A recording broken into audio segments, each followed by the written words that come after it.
Welcome to The Explainer. With Ramadan just around the corner, there's this one question that always seems to pop up about the days leading up to it, specifically about fasting in the month of Shaban. So today, we're going to tackle that question head-on.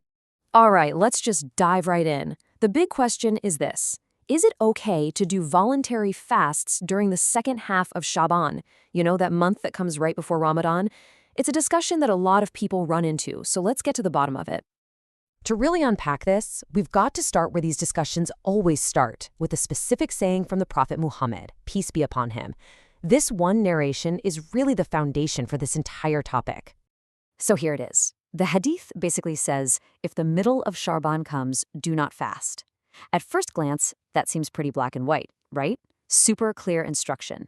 A simple cutoff date. But you know, when it comes to Islamic jurisprudence, a single sentence is almost never the whole story. The way scholars have dug into this hadith over the centuries, well, it paints a much richer and more nuanced picture than you'd think.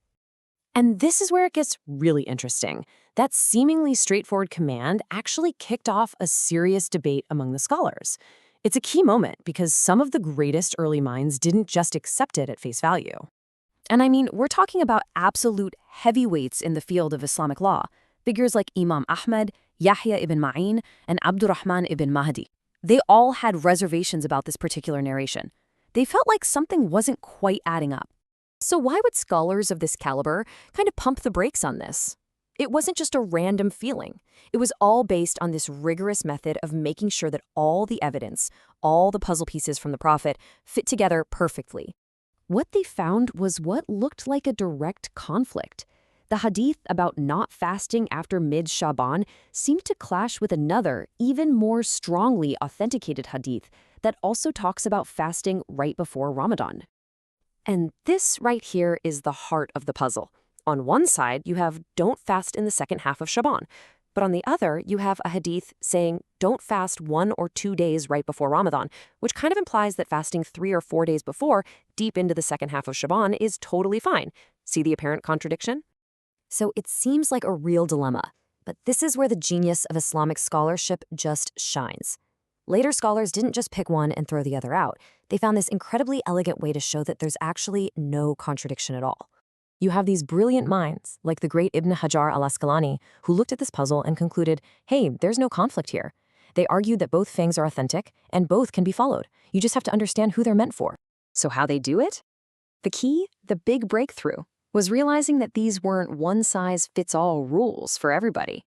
Instead, they were specific instructions tailored for different people, in different circumstances, with different habits of worship. So let's bring it all home. How does this deep scholarly discussion give us a clear, practical answer for today? You know, for us, when we're trying to figure out if we should fast next week, it really all boils down to one simple question. Do you have a regular, established habit of voluntary fasting throughout the year? Your answer to that single question determines which rule applies to you. The solution is actually pretty straightforward. If you're someone who doesn't have a regular fasting habit, then the prohibition applies. You shouldn't suddenly start fasting for the first time after the 15th of Shaban. But if you do have an established routine, you are absolutely permitted to continue that routine without any interruption. So what do we mean by a regular habit? Well, it could be fasting every other day, or maybe you're consistent with every Monday and Thursday, or perhaps you fast the 3 white days of the month. If your regular Monday fast just happens to fall on, say, the 20th of Shaban, you go right ahead and observe it. You're just continuing your normal established practice. So here's the crucial point.